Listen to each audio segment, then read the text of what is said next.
Olá pessoal, sou o professor Gustavo Adolfo. Bem, na nossa aula de hoje vamos continuar a estudar os limites de uma função, né? Ou melhor, os limites de uma função. Na nossa aula anterior, nós definimos o que era o limite lateral de uma função, tanto o limite pela direita quanto o limite pela esquerda, de um determinado ponto, e vimos dois exemplos em que a gente abordava esse tema.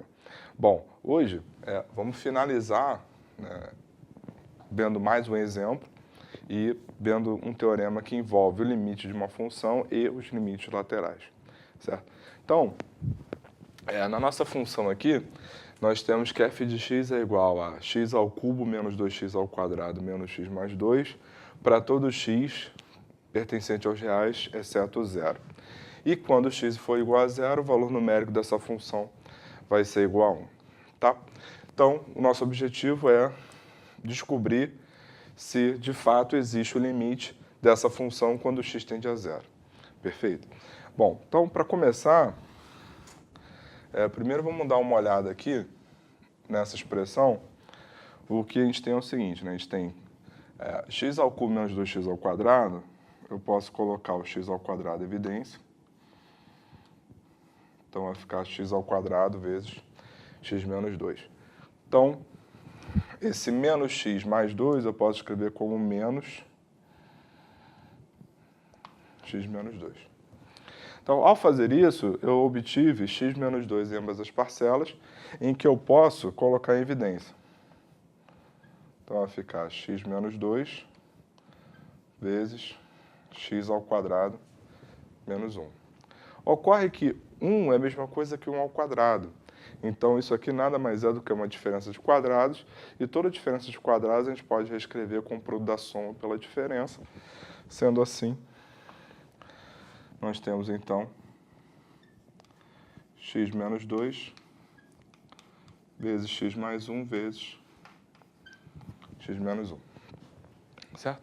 Ou seja, então o que a gente fez foi fatorar o polinômio. Isso foi possível porque era um polinômio relativamente simples de ser fatorado.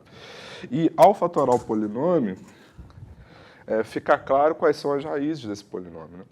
Que vão ser 1, menos 1 e 2. Né? Então, esboçando aqui o gráfico dessa função,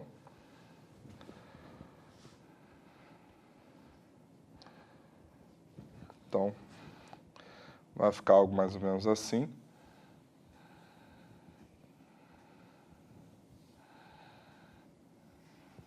Tá? Futuramente a gente vai ver como plotar gráficos de uma função, especificamente de polinômio. Por hora, de fato, nós temos que a curva é mais ou menos dessa forma. Mas lembrando que isso só é verdade quando x é diferente de zero. Né? Então, se aqui valesse x igual a zero, seria igual a 2, então, bola aberta aqui. Tá? Porque isso não está definido para x igual a zero. Quando x é igual a zero, de fato, o valor numérico dessa função é x igual a 1, f de x igual a 1. Tá? Então, temos aqui mais ou menos o gráfico da nossa função. O que a gente está querendo? Né? A gente está querendo o limite quando x tende a zero. Perfeito? E aí, eu vou olhar para os limites laterais por hora, né? Usando aí o que a gente tem usado, que a gente viu na aula anterior. Então, limite de f de x quando x tende a zero pela direita. Então, lembrando, o que significa x tender a zero pela direita? Significa que a gente está tomando valores cada vez mais próximos de zero, porém maiores que zero. Então, conforme a gente vai aproximando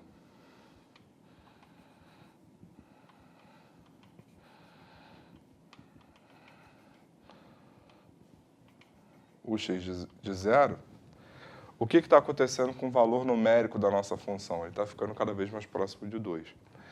Então, temos que esse limite ele é igual a 2. Certo? Agora, o limite quando x tende a zero pela esquerda de f de x, lembrando, o que isso significa? Significa que a gente está tomando valores cada vez mais próximos de zero, porém menores do que zero. Então, quando a gente vai aproximando o x de zero pela esquerda, o valor numérico da nossa função está se aproximando de quem? Também está se aproximando de 2. Então, nós temos aqui que o limite, quando x tende a zero pela esquerda, ele é igual a 2. Então, de fato, os limites laterais existem e, nesse exemplo específico, eles são iguais. E aí, o que ocorre? Né? Pela definição de limite, né, o limite quando x tende a zero é quando a gente aproxima o x de zero, seja por valores maiores que zero, seja por valores menores que zero. E, de fato, aproximando tanto com valores maiores que zero ou por valores menores que zero, o valor numérico da nossa função está se aproximando para o mesmo cara, que é f de x igual a 2. Então, de fato, esse limite ele é igual a 2. Certo? E ele é diferente de f de zero, uma vez que f de zero ele é igual a 1. Então, repare que o limite da função nesse ponto existe, porém, ele não necessariamente é igual à função nesse ponto. Né? Porque ele poderia até não estar definido nesse ponto, e ainda assim o limite existir. Então, em aulas futuras, a gente vai ver que quando existe o limite da função no ponto e é igual à função no ponto, a gente vai definir isso como uma função contínua. E quando isso não acontece, a gente diz que essa função ela não é contínua, que é o caso do nosso exemplo aqui. Tá? Então, o ponto a frisar nesse exemplo é isso. Os limites laterais existindo, o limite no ponto existe, mas não necessariamente vai ser igual ao valor numérico da função nesse ponto. Tá? Então, agora, a gente vai falar de um teorema que é muito importante e finalizar esse conceito de limites laterais. Bem, então, o teorema que é bem importante é: existe o limite de uma função num ponto se os limites laterais forem iguais. É isso aqui que está dizendo. Então, o limite de f de x quando x tende a é igual a L, quando ou se somente se, o limite de f de x quando x tende a pela direita é igual ao limite de f de x quando x tende a pela esquerda, e esses limites são iguais a L também. Tá? Pela definição de limite, né, intuitivamente, isso faz todo sentido, uma vez que, quando a gente definiu o limite de uma função no ponto, o que a gente fazia, né? O que a gente veio fazendo até agora? A gente tem aproximado x desse determinado ponto, no caso A, tanto tomando valores maiores que A, quanto valores menores que A.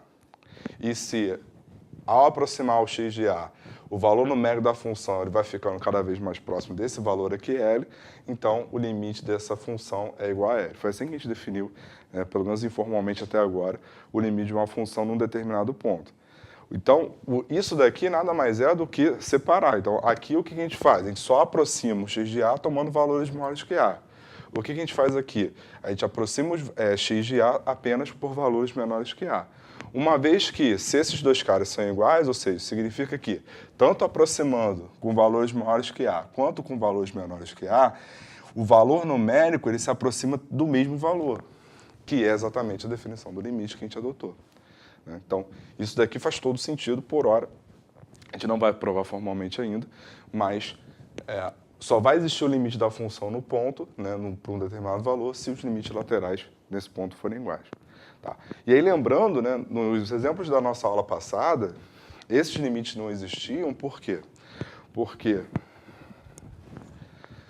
o limite, o que a gente viu na semana passada, na aula passada, foi x tendendo a zero pela direita do módulo de x sobre x era igual a 1, e o x tendendo a zero pela esquerda do módulo de x sobre x, ele era igual a menos 1. Então, o que a gente concluiu? Bom, os limites laterais eram diferentes, então esse limite não existia. Da mesma maneira, a gente resolveu esse exemplo também. De novo, quando x tende a zero pela direita, isso dava 1, e quando x tende a zero pela esquerda, isso dava o quê? Menos 1. E a gente chegou a salientar, os limites laterais podem existir, porém o limite da função não existir, né? Porque ele só vai existir, né, como a gente finalizou aqui, quando esses caras forem iguais, certo? Bom, então dessa maneira a gente encerra nossa aula de hoje.